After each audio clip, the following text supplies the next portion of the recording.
At this point, we have spent an incredible amount of time discussing how state-level decision-making affects a variety of outcomes in international relations, ranging from war to trade policy to the construction of international institutions.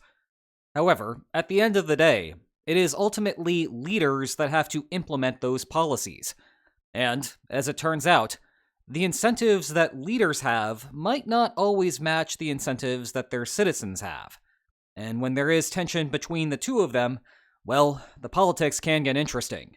Thus, the topic for today's lecture is how tensions between leaders and their own citizens warp international outcomes.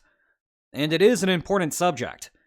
It is all too easy and tempting to look at bad outcomes on the international stage and blame leaders' selfishness as the cause for them. And yeah, we will see how leaders behaving badly can lead to correspondingly bad outcomes on the international stage. That said, the amount of problems that leaders cause is vastly overblown, and so it is important for us to discipline our thinking on how leader incentives do in fact alter those international outcomes. Our exploration of this subject will have 4 subtopics.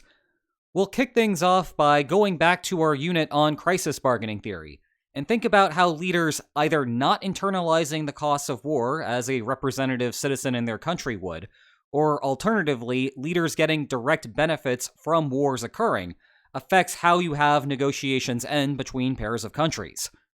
Next, we'll examine the rally round the flag effect, the tendency for citizens in a country in a time of crisis to rally support to their leader, even among individuals who might not have previously liked that particular leader.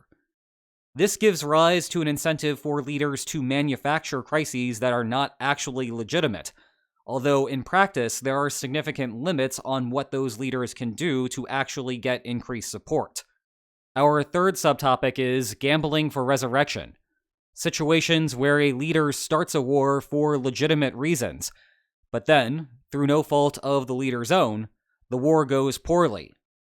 However, because the leader is concerned about the political optics of the situation, rather than stop the war, which is what a representative citizen would want the leader to do, the leader continues the war, hoping that something will turn around and the leader's career will be resurrected. Finally, we will look at what leaders do after they retire, and we will see that there is a significant difference between average outcomes for leaders of democratic countries versus autocratic countries. And yes, this overall message that you're going to be seeing today is that you can get wars as a consequence of leader biases. But because of what happens in leader retirements, we're actually going to see that leader biases can be a force for peace. Ironically, peace under those circumstances is bad for a leader's citizens. But it's important to realize that leader biases can go both ways, because we tend to only hear about leaders causing wars, and not hear about leaders causing peace.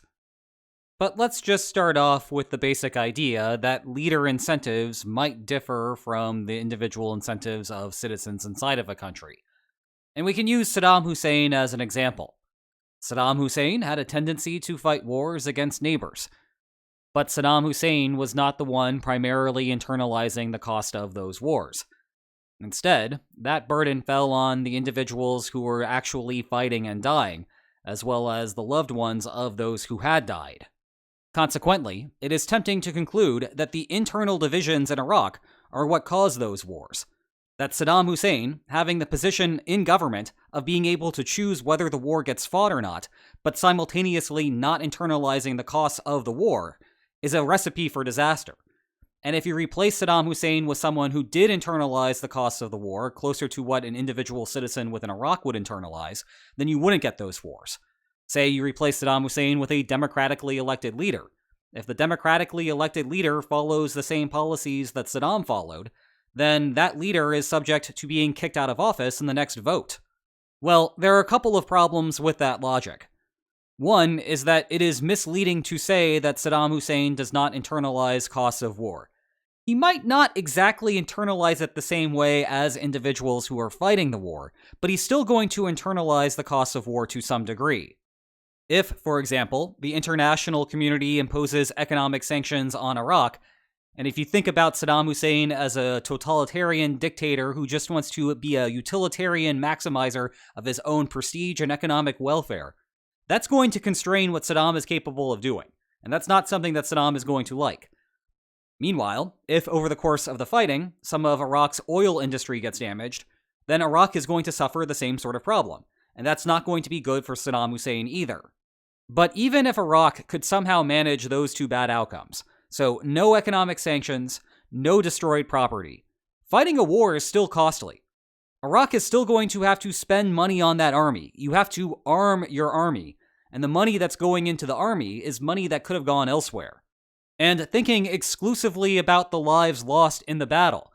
Okay, well, it's true that Saddam Hussein is not fighting and dying, but it is inaccurate to say that leaders don't directly care about individual citizens dying in their country. Again, even if you're not worried about votes, if you're only thinking about how to be a utilitarian and extract as much as you can out of individuals, when individuals in your country fight and die, those are individuals who can no longer pay taxes in your country. There are individuals who you can no longer extract from in other ways. As a result, it is really hard to imagine circumstances where leaders do not internalize the costs of war. Now, the leaders might not internalize the costs of war in the same way as other people in the country, but they are still going to find war to be costly. Then there's a deeper problem with the crisis bargaining logic here. Let's imagine we found that magical case where the leader does not internalize any costs of war. Does that explain why a war occurs?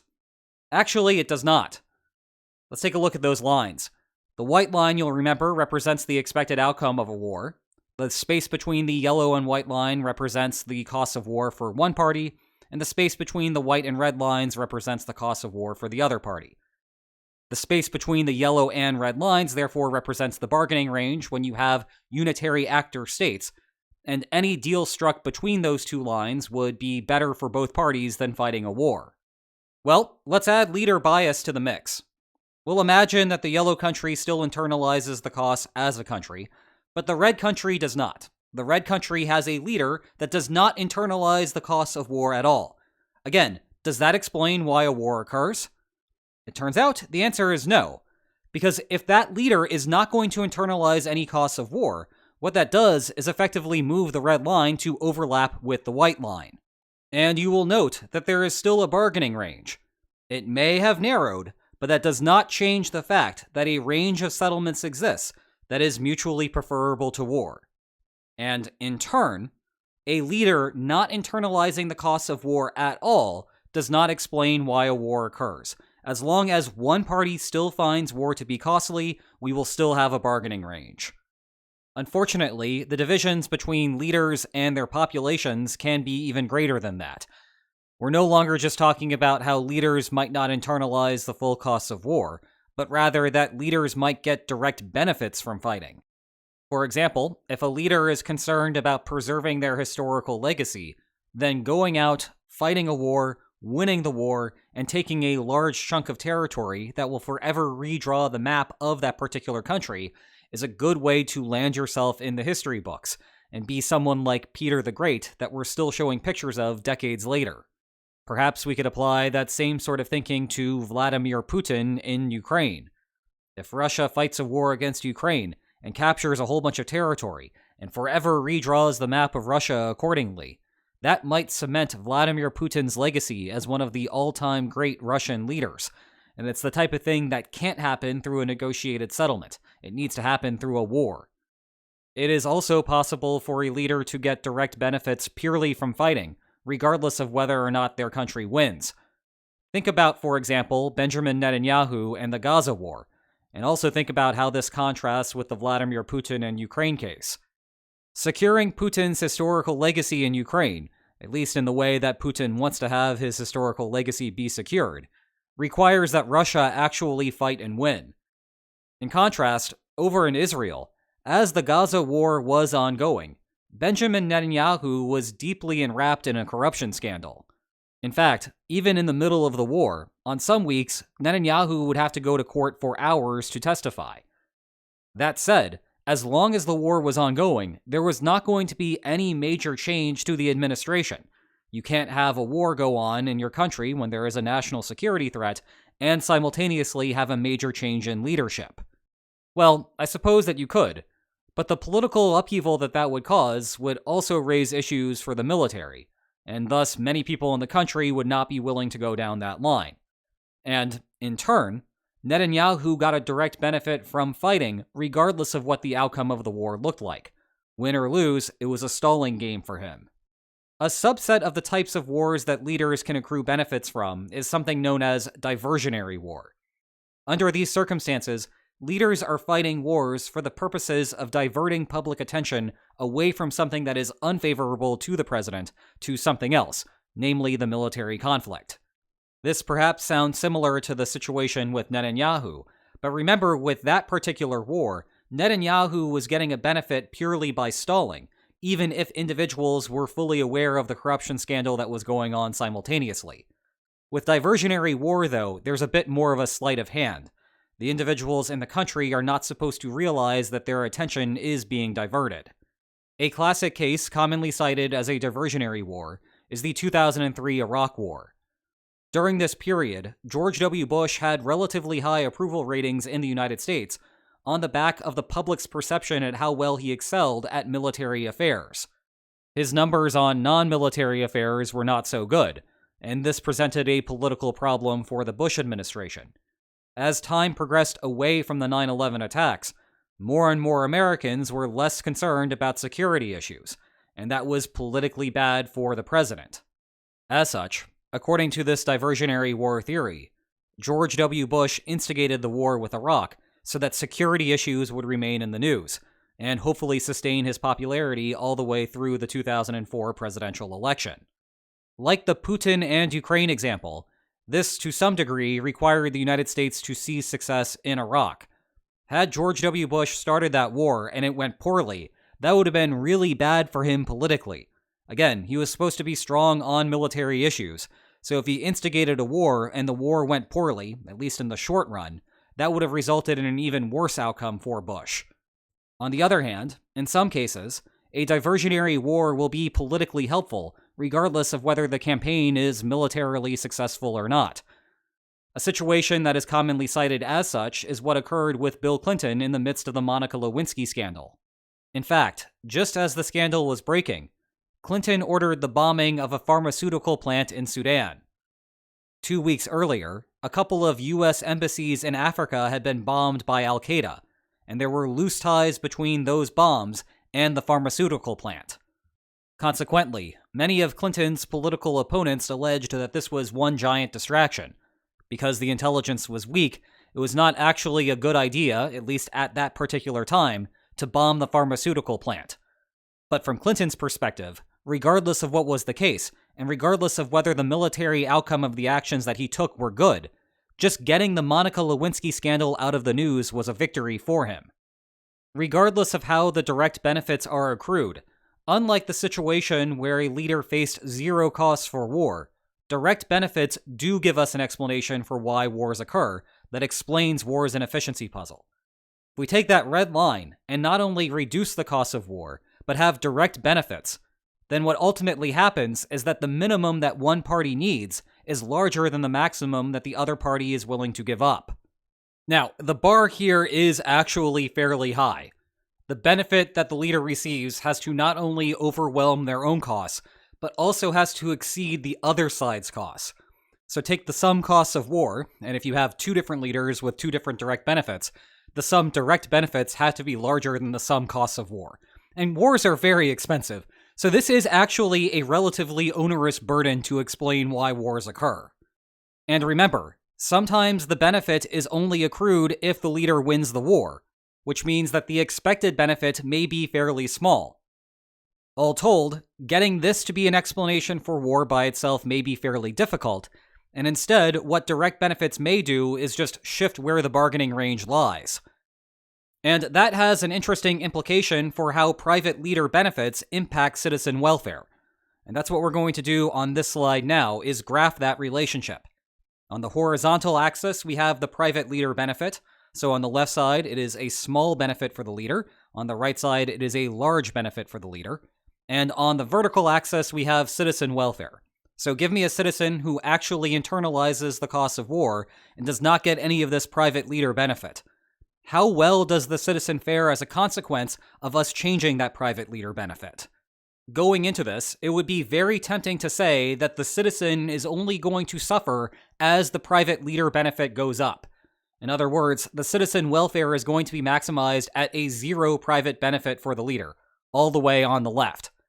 And indeed, there are tons of mechanisms that I could write down, different sorts of bargaining scenarios where that would be true. But if we look at private leader benefits in the purest form, absent other bargaining frictions, we're going to see something very different. This is the complicated relationship between private leader benefits and citizen welfare. The initial private leader benefits are actually helpful for the citizen. It increases the citizen's payoff, but sufficiently large private benefits eventually tank that payoff. So what's going on here? Well, on the right side, the private benefit is so large that we end up in a war, so the citizen is suffering the costs of war and is effectively getting a war payoff. That part is straightforward. What's happening on the left side, though, is that as that private benefit increases, the leader becomes more inclined to reject bad offers from the opposing side. And from a citizen's welfare perspective, that's actually a good thing. You've appointed a tougher leader in negotiations who is going to deliver a better negotiated outcome for you. So as you increase the private benefit on the left side, the bargaining range collapses in a direction that is favorable to the citizen, and consequently, the citizen's welfare increases. But raise that private benefit to be too high, and suddenly there is no longer a bargain settlement at all. The bargaining range completely collapses, war occurs, and that's bad for the citizen that is internalizing the costs of war. Okay, thus far we have established that we should be concerned about private benefits, and we should be thinking about how leader incentives differ from citizen incentives, and we have seen, broadly speaking, how that affects crisis bargaining. What I want to do with the rest of this lecture is go through specific mechanisms with these private benefits, and we'll start off with rally round the flag effects. Rallies around the flag are a good starting point, because that is probably a phrase that you have heard before. It's something that policymakers frequently cite, and something that is discussed in the media quite a bit too. In general, a rally round the flag occurs when a crisis begins in a particular country, and individual citizens in that country suddenly rally their support around that leader. Even if that leader might not have been particularly popular before the crisis began, you tend to see, in the event of an international crisis, polling numbers of a particular leader spiking up. The clearest cut example of this that I can give you is George W. Bush following the September 11th attacks. Before 9/11, George Bush was not particularly popular inside of the United States. His approval rating was slightly above 50%, which by today's standards is amazing, but by contemporary standards was not actually all that great.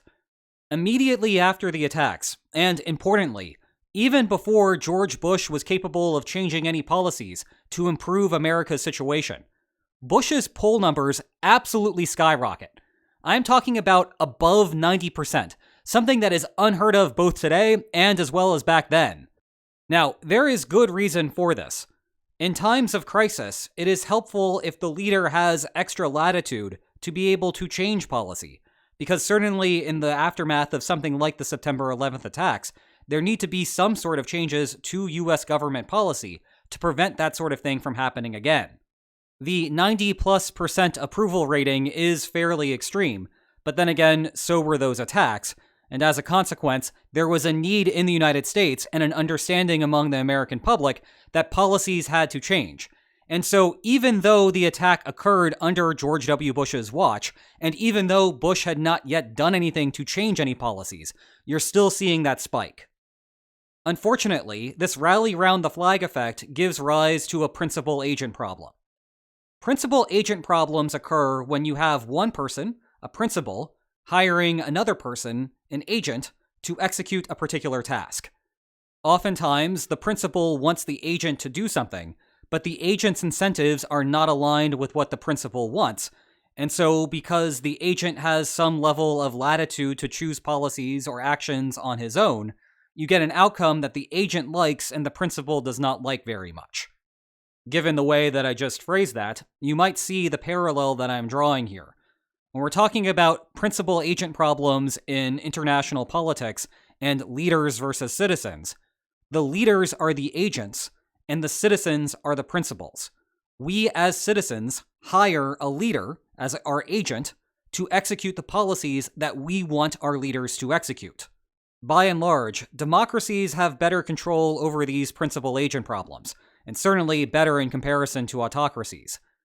In democracies, we choose who our leaders are, so we can pick leaders who are ideologically aligned with what we want them to do, which means when we hand over the keys to the wheel, they do the things naturally that we want them to do. In addition, where there is preference divergence between the leader and the citizens have some power over the leader to coerce the leader into following what the citizens want. Namely, citizens can fire leaders by replacing them in office, have an election, get rid of the leader, have a new leader come in. As a result, even if the leader identifies a short-term opportunity to take advantage of the situation and do something that the citizens do not want the leader to do, the leader really needs to think twice about that. Yes, there will be a short-term gain, but it might also upset the electorate, and that could cost the leader at the polls the next time there is an election. However, there is a fundamental problem with this framework in the context of national security issues. National security requires some level of secrecy. We as citizens cannot know everything that our leadership knows. Otherwise, our enemies will also know that, and they will take advantage of that additional knowledge. In turn, at some level, we have to delegate secret keeping in the hands of the leadership. But that means that leadership understands better than we do about the authenticity of a real crisis. Is the crisis that is currently happening something that is serious and something that our state should be responding to? Or is it something that the leader is manufacturing for the leader's own personal benefit? Well, given what I have just said, you can understand the temptation for a leader to manufacture a crisis, to take advantage of the information asymmetry, and convince voters that the leader is doing something good and deserves this rally round the flag effect. Thinking of the principal-agent problem in that light, you can understand what a manufactured crisis is trying to do in terms of convincing some individuals to rally around the flag.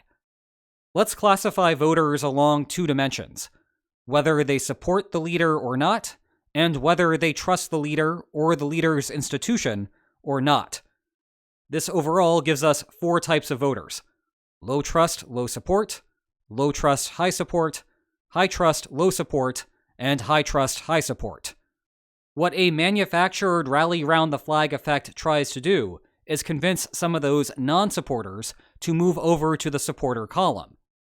One problem, of course, is that you actually have to get movement on that, and those individuals don't necessarily like you. That is where the trust component comes into play. You are really trying to target the high trust, low support individuals. And you may be asking yourself, wait a minute, what does that actually look like in practice? Who are these people that do not like the leader, but simultaneously trust the leader? Well, in part, in the era of modern political polarization, we're seeing fewer and fewer of those individuals. But once upon a time, they did in fact exist. Let's go back to the September 11th attacks for an example. There were voters back then who did not like George W. Bush. They voted for Al Gore, and they would have preferred that Al Gore be president of the United States. But simultaneously, they thought to themselves, hey, George W. Bush is an honest American, and he is trying to do his best for the American people. And in response to this attack, I need to support him. It is also possible that you're not putting trust in that individual, but you trust the presidency of the United States as an institution, or you trust the prime ministership of the United Kingdom as an institution. And so you are willing to give the leader the benefit of the doubt in a time of crisis. Those are the individuals that a manufactured rally round the flag effect are trying to capture. Now, I've been focused on these manufactured rally round the flag effects, but this also presents problems to leaders with serious crises that are real and not about personal benefits. You may have an honest crisis on your hands, and you want to convince everyone around you that it is a real crisis, but they might not necessarily trust you, and that is not only bad for you, it is also bad for them. You and the citizens in this particular circumstance have common ground. It's just that you need to convince the citizens that you have that common ground. How do you go about doing that? Well, one way to build trust given the information asymmetry is to get bipartisan support for the conflict. If you can convince the other side of the aisle that this is a serious crisis, then you will face less resistance from the voters. This goes double because lots of policymakers in the Capitol are also going to have access to the same type of intelligence that you have. So if you show them that intelligence and you work through that intelligence with them, they may also agree that this is in the country's best interest, and this is a bipartisan action that should be taken. That will go a long way in convincing voters that you are not taking a purely selfish action. And indeed, a lot of people forget this, but in the lead up to the Iraq War, George W. Bush sought bipartisan support. And when there was a vote in Congress on that subject, he received a lot of support from Democrats in the House of Representatives, and actually received a majority of Democrats' support in the Senate. Another way that you can alleviate the concerns that you're taking advantage of voters is to seek the approval of international institutions. They can act as a check of sorts on what you're doing with your intelligence and whether this is a good idea for the international community overall, conditional on the fact that you have to have preferences that are aligned with the international community. If the leader and you both want to do things that the international community does not want, then these international checks are not as helpful. That caveat aside, rally round the flag effects are stronger when they come in conjunction with the support of an international institution like the United Nations General Assembly or the United Nations Security Council. And you may in fact remember that George Bush sought the approval of the Security Council during the lead up to the Iraq War. He just failed to obtain it. Okay, that wraps up our discussion on the rally round the flag effect. Now I want to move on to gambling for resurrection. Thus far, we've been thinking about the initiation of a conflict. Now we're going to switch to the continuation of a conflict. Let's try to sympathize with a leader that did actually make a good first move in getting involved in the war. In other words, given the intelligence information that the leader had at the time, anyone else in the leader's position would have taken the same action. Well, it turns out that intelligence organizations are sometimes wrong through no fault of the leader. And, alternatively, sometimes you take an action that in expectation will be a good idea, but because of bad luck, you end up in a bad situation. The problem that the leader encounters is, once again, the information asymmetry. The leader knows that the leader did the right thing, but all the public is observing is a bad outcome. And from the public's perspective, the public cannot see the difference directly between the leader having bad luck and the leader being incompetent. Unfortunately, that gives this well-meaning leader an incentive to do something that is not so well-meaning. If you switched out that leader with a representative citizen, the citizen would conclude that, 1, it wasn't a bad idea to start this conflict, the original leader was doing the right thing, but that, 2, given that the circumstances look like what they do now, this country should settle the war. However, if the current leader settles under unfavorable circumstances, there is a good chance that that leader will be thrown from power, and that is something that the leader does not like. In turn, the leader might want to gamble for resurrection, take a spin of the wheel, a roll of the dice, and see if things turn around. Again, critically here, in expectation, they are not going to. But wars are random, and sometimes very good things happen, and unexpectedly so. So it is possible that if you continue the war, that yes, maybe things will turn around. And if they do, this leader can sell it to the public. Hey, we started this conflict because we had good intelligence saying that it was a good idea. And you know what? We encountered some problems along the way. But we stuck it out, and guess what? At the end of the day, we have a very good outcome for ourselves. If things indeed turn around, then great for the leader. The leader did something that was not good for the country, but randomly got lucky, and now is going to be able to survive in power. If things do not turn around, which is the most likely case here, then perhaps it's no big deal for the leader. The leader was going to lose office anyway, so no harm, no foul from the leader's perspective, even though there are lots of harms and lots of fouls to the citizens of the country who did not want this to continue. But once again, the information asymmetry is a critical component to gambling for resurrection. If citizens could observe exactly what the intelligence was saying and observe exactly what the leader was doing, then even if things did turn around, the citizens would know that the leader did something wrong and want to punish the leader. So once more, the leader is exploiting that information asymmetry. A great example of this gambling for resurrection logic comes from World War I. You may recall that that war began, in part, because military leadership at the time thought that the technology of the era was heavily favoring the offensive, and that any country that just sat back and waited for the opponent to attack would find themselves in trouble very quickly. New gas and chemical weapons could eradicate the other side very quickly, so could machine guns, and you had railroads to transport everything to the front lines very quickly as well. Of course, what they soon discovered is that all of those assumptions were wrong.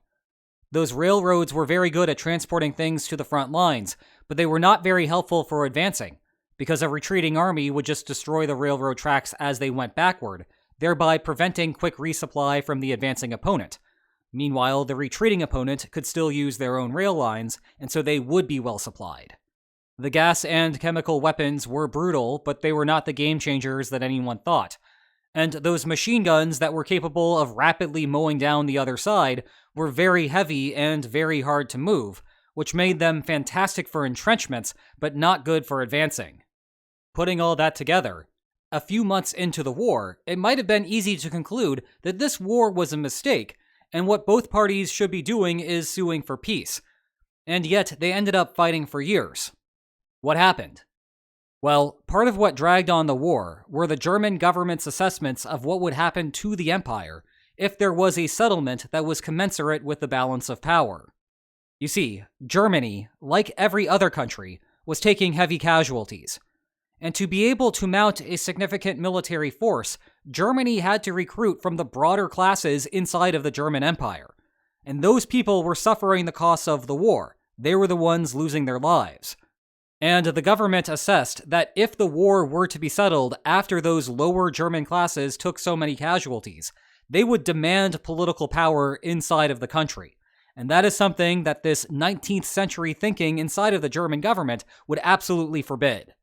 So rather than accept a bad political outcome at home, the German government chose to keep on fighting, effectively gambling for resurrection, hoping that something would change, Germany would make progress on the battlefield, and then whatever settlement would ultimately be reached would be palatable to the German people. That gamble failed, of course. Germany kept retreating, the Kaiser had to abdicate, and France ultimately imposed a settlement on Germany that was way worse than what would have been the case a couple of years earlier.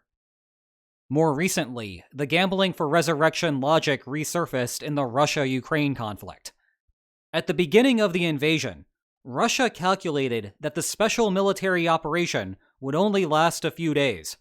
Russia would be able to flood inside of Ukraine, the Ukrainian government would abdicate, and Russia would be able to impose a settlement that Russia saw fit. However, you know that that is not what happened.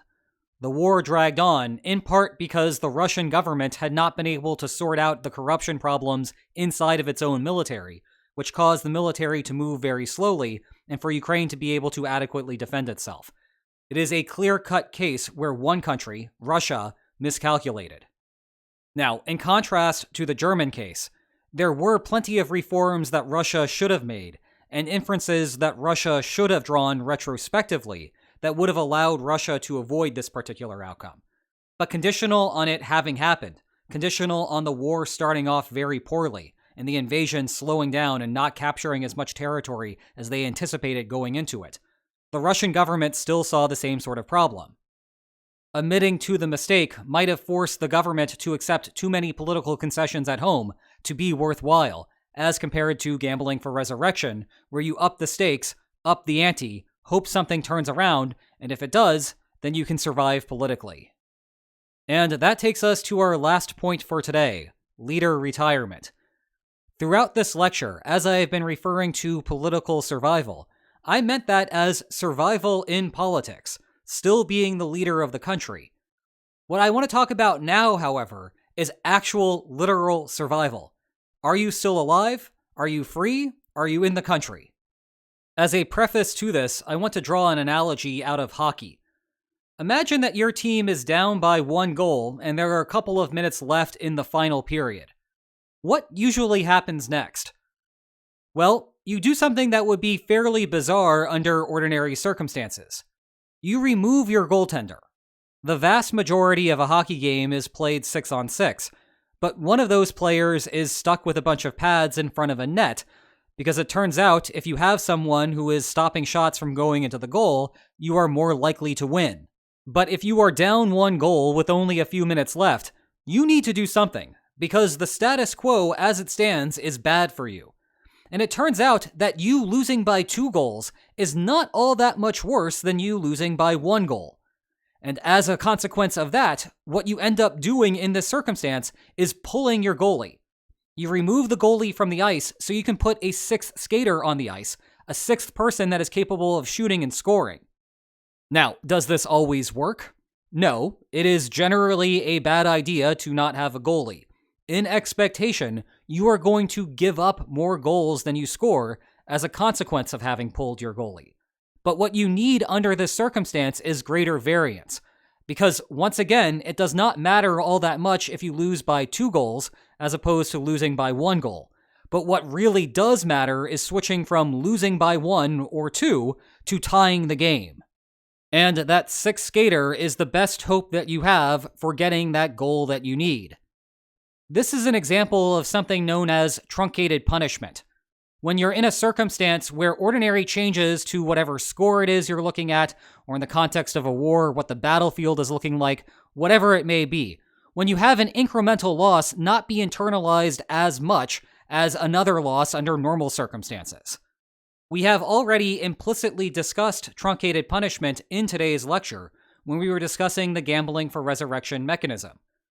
We talked about circumstances where a leader, if the current status quo holds, is going to find himself removed from power. And as a result, if you have incremental losses occurring from that position on the battlefield, it's not going to be internalized much by the leader, because one way or another, the leader was going to be removed from power.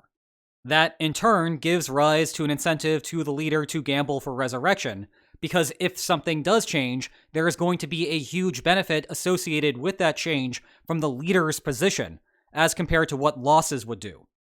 But remember, the subject that we're focusing on right now is leader retirement, and that's cluing us into what the conversation has missed out on so far. Leaders don't just care about not getting thrown out of power, they also care about what happens to them after they have been removed from office. And as you can see here, there are some significant differences between what happens to leaders in democracies and what happens to leaders in autocracies after they step down. Starting with the democracies column, things are looking pretty good for democratically elected leaders. A full 93% of them are safe afterward, whether we're talking about through a voluntary retirement or perhaps because they lost an election and had to retire one way or another. In any case, they just go home and live out their lives. Only 3% go into exile, only 3% go to jail, and only 1% are killed. Things do not look nearly as good for autocrats, though. Yes, 59% of them end up safe, having a relatively normal retirement in their post-leader life. But that still leaves 41% having bad outcomes, 23% going into exile, 12% getting jailed, and 7% getting killed. So the central lesson from this is that as an autocrat, perhaps your main goal should be to stay in power, because losing power is extremely hazardous to your health. But then that has interesting implications for when you might want to start a war and when you might want to avoid a war. The first of these points is something known as peace through instability. This is the idea that autocrats that are relatively safe at home right now, and are not expecting any coup threats or something to that effect, have very little incentive to get themselves involved in a war, because if that war goes poorly, then they may lose power, and losing power, again, is very bad for an autocrat's health. This is interesting because we usually think about autocrats having selfish preferences, forcing the autocrat's country to go to war, but this is actually saying the opposite. We'll get to the possibility where that could happen in a moment. But because autocrats are so concerned about their own personal health, and because war invites instability at home, those leaders have a strong incentive to avoid war when, again, everything at home is currently fine. Note that this is not as happy of an outcome as it might sound like from a citizen's perspective. We usually associate war as being bad and peace as being good, but sometimes countries confront security matters that mandate action, and it would be bad from the citizen's perspective if the country just sat idly by. But under peace through instability, that is exactly what happens. The leader sits on his hands even though the leader should be taking action, and that is bad for the citizen, not good. In contrast, the opposite mechanism is known as fighting for survival. If a leader at home is already feeling under the gun, and that there's some chance that he's going to be overthrown from office, and in fact it's a very high chance, then he becomes very scared for his life. He is worried that he might go to jail, he is worried that he might be killed, he is worried that he might have to go into exile to avoid those bad outcomes. This is a circumstance where the leader is encountering truncated punishment. Under ordinary circumstances, he would want to avoid starting wars because he does not want to go into exile, he does not want to go to jail, and he does not want to be killed. But right now, all three of those possibilities are right there in front of him. So if he fights a war right now, he is unlikely to receive an even worse punishment because he's currently receiving, in expectation, a very bad punishment. However, in a manner similar to gambling for resurrection, if the leader instigates a war and that war goes very well, even though it was a bad idea to fight, now it's going to be that much more difficult for popular protesters to overthrow this new war hero. It's going to be that much more difficult for coup plotters to gather support to remove that war hero. It is also possible that even if the war goes poorly, if you are strategic in how you conduct the war, you may get some political benefits out of it. If, for example, the potential coup plotters are generals in the military, you can order them to the front lines. And if those generals do not comply because they are trying to initiate a coup, well, they have just outed themselves as the coup plotters. Or they might have to try to initiate the coup sooner than they expected, which means that they have not gathered as much support as they would need to ensure the success of the coup. Or they do in fact accept the orders and go to the front lines, at which point you have bought yourself some time.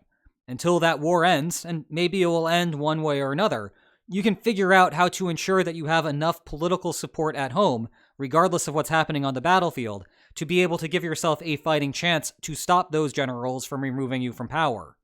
Or maybe, just maybe, in the process of the fighting, those generals are killed. And so the political problem that you have at home is now completely gone. And maybe at that point you just withdraw from the war because there's no point in fighting it anymore. Wrapping up for today, we have relaxed that unitary actor assumption and started to allow leader preferences to shape international outcomes. And we observe that leader biases can indeed screw things up, but that the leader biases can actually change things in ways that are unexpected, sometimes providing welfare improvements from a citizen's perspective, and sometimes leading to peaceful outcomes that are actually not in the best interest of a citizen. And with that, I am going to stop here, tell you that I hope that you enjoyed today's lecture, and that if you did, then please like, share, and subscribe, and I will see you next time. Take care.